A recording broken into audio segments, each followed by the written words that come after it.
Kawal ng demokrasya! Tinig na hindi natitinan, kasama mo sa bawat laban, katotohanan ng sandigan. Waldy Carbonell!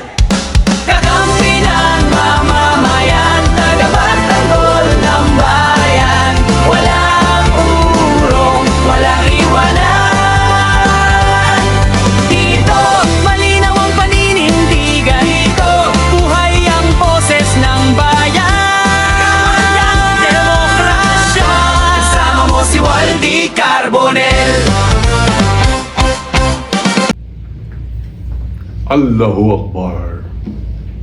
Bismillahirrahmanirrahim. Alhamdulillah Rabbil Alamin. Isang mapagpalayang araw po sa atin lahat mga kaibigan. Ito po ang Kawal ng Demokrasya, Waldy Carbonell. Mga kaibigan, bago po natin talakayin na itong masyadong maselan na pangyayari ngayon sa ating bansa, ito po pagkakalugmok ng ating pong Senado sa pinakamababang antas ng kanyang pagiging isang kagawaran ng gobyerno. Abay, bayaan po muna ninyo magpaliwanag ako muli sapagkat hanggang ngayon may mga komento kung bakit daw ang bandera ko sa likod ay baliktad. Ang sabi niya, bakit baliktad ang bandera mo? Rebelde ka ba? Kalabang ka ba ng gobyerno? Mali po. Nung atin pong sinunog ang bandera ng China, nakabandera po yung sasakyan ko, yung aking Fortuner, may bandera ng Pilipinas at ang aking pong pagtungo doon sa embassy ng China, binaliktad ko ang bandera, pula na sa taas. Ang ibig sabihin ay handa ko ipaglaban ang aking bansa. Hindi ko kinakalaban ang aking bansa. Pag tayo po ay nasa giyera, binabaliktad po talaga yung ating pong bandila. Ibig sabihin, may kalaban tayong taga-ibang tropa. At sa pagkakataong yun, ang kalaban ko po ay ang China. Hanggang ngayon, ito po ay simbolo ng aking pong pagkikipaglaban, ang aking pong pagka-rebelde laban sa China. Kung ituturing niyo po ako rebelde, ang ibig sabihin niyan ay ang gobyerno ninyo ay China at kayo ay kaaway ko. At dyan po totoo at ako'y maninindigan laban sa inyo. Mga kaibigan, yan po ipaliwanag ko lamang. Hindi ko po binibigyan o tinatanggalan ng paggalang ang ating bandera sa pamamagitan ng pagbabaliktad ko. Pareho po na aking paliwanag. Sumugod ako sa Chinese Embassy nung binangga nila ang ating mga mangingisdang Pilipino dyan po sa may West Philippine Sea, malapit po sa San Jose, Mindoro. At iniwan na sisinghap-singhap sa gitna ng hating gabi habang sila'y namamahiga. At si Duterte, ang sabi niya, ay malit lamang na maritime traffic accident. Nakita ko na ang kanyang pinapanigan ay ang China. At siya po ay aking pinotestahan. At sapagkat mukhang nag-iisa po tayo, dinang ko na po sa mga simbolo, dinang ko sa pagsunog ng bandera nila. At kahit na ako po ay nag-iisa, marami pong humihinto para kumuha ng picture at tinitignan nila habang ako'y nagsusunog ng bandera na merong Pilipinong naninindigan laban sa China. Yan po paliwanag. At tungkol po naman sa nagtatanong, paano raw po magkakaroon ng kopya nitong libro ko. Ito pong libro na ito, noong 2018, matapos ko pong sunugin ang bandera ng China, abay, sinulat ko po ito, panahon po ni Duterte. At karamihan ng mga nakalagay po rito, confession ni Las Cañas, statement ni Matubato, mga pagbubunyag nila Colonel Asierto tungkol sa pagiging drug lord ni Rodrigo Roa Duterte at ng kanyang pamilya. Nandito po yung mga ebidensya. At ito po ay sinumiti ko sa ICC. Nung sinasabi ni Abante, Congressman Abante, na parang pagtatraidor ang pakikikooperate o pagbibigay ng ayuda sa ICC. Mali. Sapagkat tayo po ay pumirma bilang kasapi ng ICC at tayo po ay natanggal nung ang ididinumanda ng ICC ay walang iba kundi ang Pangulo ng Republika ng Pilipinas. Yung Republika ng Pilipinas umatras sa ICC. Ayun po nagpapakita, nagkumbinsi sa akin na talagang may kasalanan ito si Rodrigo Roa Duterte.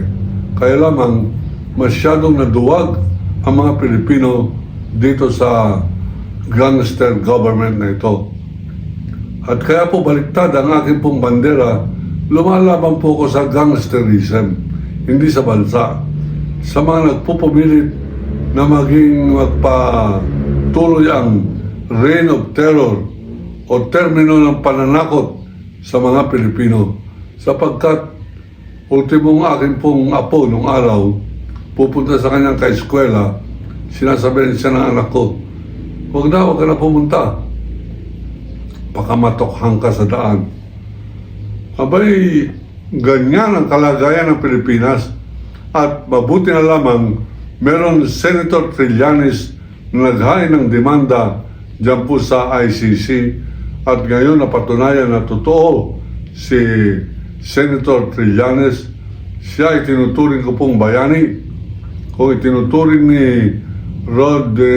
Robin Padilla na bayani si Bato de la Rosa sa kanyang pagsipot upang gawing majority leader at President of the Senate si Alan Peter Cayetano, ang tingin ko po riyan ay hindi lamang kabugukan. Yan ay pinakababoy na senador, pinakaharam na Muslim, at walang kakwenta-kwenta, walang pag-aaral, na hindi niya po alam kung anong ibig sabihin ng force majeure. Ang kanyang sabi, force majeure. Mapapatawad ko po siya sa kanyang pagkabisaya. Hindi kasalanan na mali ang pronunciation. Ang akin lamang ay mali ang kanyang ibig sabihin. Ang ibig sabihin ng force majeure ay sa kadahilanan hindi maiiwasan o hindi kaya ng tao na ito ay supilin. Halimbawa, bagyo. Hindi ka makapunta sa Supreme Court sapagkat bagyo, baha ang Taft Avenue, baha ang Padre Faura, walang nakakapasok na empleyado, ay walang pasok ang Korte Suprema dahil po sa force majeure. Hindi po nila kayang pigilin ang baha, hindi nila kayang solusyonan ang pag-ulan. Kaya lamang sila po ay nagkita-kita kuno kasinungalingan ng Supreme Court. Nagkita-kita at unbank. Ang ibig sabihin na unbank, buong-buo. Ang spelling po niyan ay N-bank.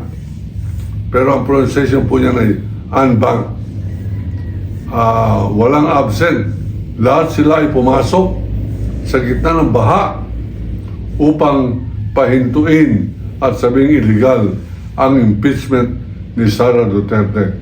Yan ang Korte Suprema ng Pilipinas, mga kaibigan. Bulok na Korte Suprema. Pero nagpupumilit ngayon na itayo ng Korte Suprema ang kanilang imahin.